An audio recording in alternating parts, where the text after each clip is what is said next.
a Starfleet was founded to seek out new life. Well, there it sits.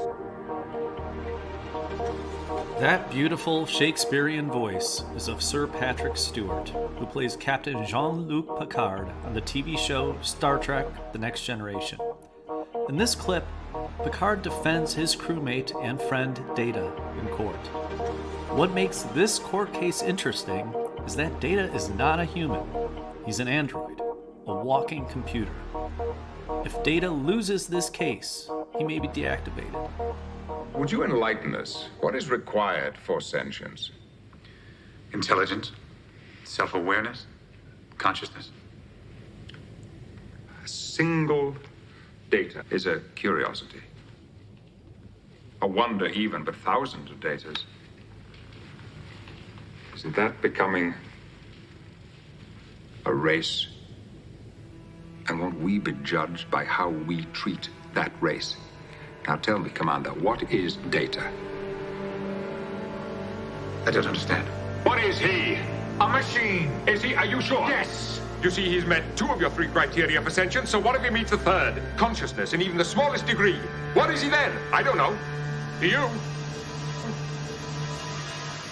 I played this clip from a 35-year-old TV show because we may soon deal with these debates in real life.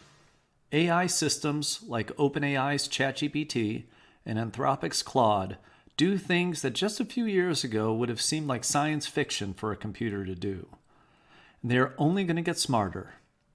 They're going to become a bigger part of our lives. The show's criteria for sentience seems to make sense. 1, intelligent. 2, self-aware. And 3, conscious. So, would each of those criteria being true make any computer program sentient? Or dare I say, its own species? I wanted to pose this question to others. What does your gut tell you?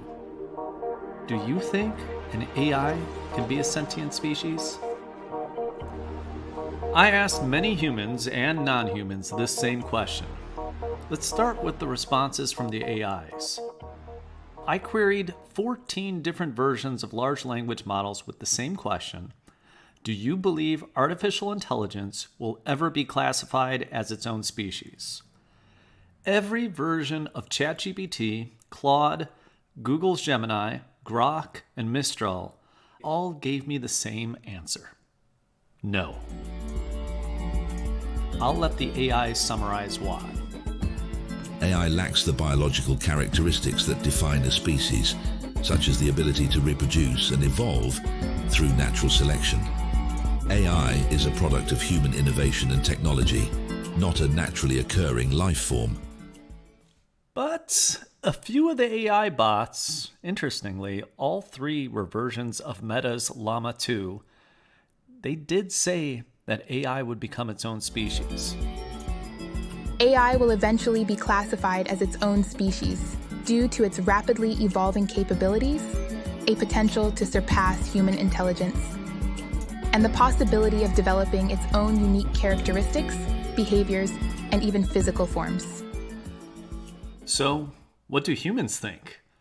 I asked 200 people from 27 countries the same question. Of those with an opinion, 2/3 thought AI would never become a species, and 1/3 thought it would.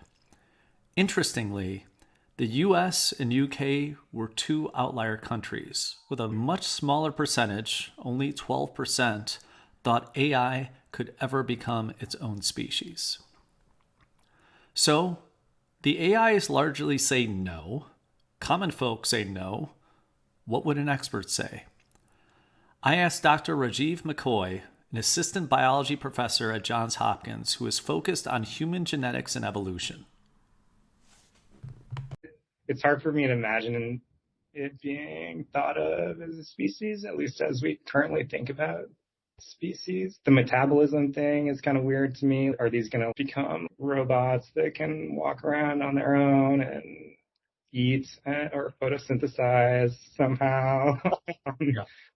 I guess it's possible. Maybe it is possible. We continue to be shocked by what these models can do, and maybe they'll shock us again. Going back to our fictional Star Trek court, How did the judge rule what Data was? Is he a sentient species? It sits there looking at me, and I don't know what it is.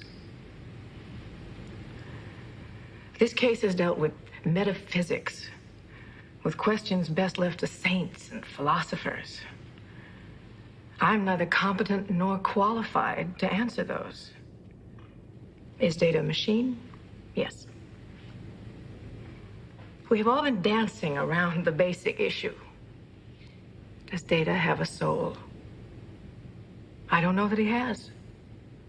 I don't know that I have. But I have got to give him the freedom to explore that question himself. We all need to embrace that level of open-mindedness and humility as we grapple with these questions in the coming years. The answers won't be easy, but they will define us as a species.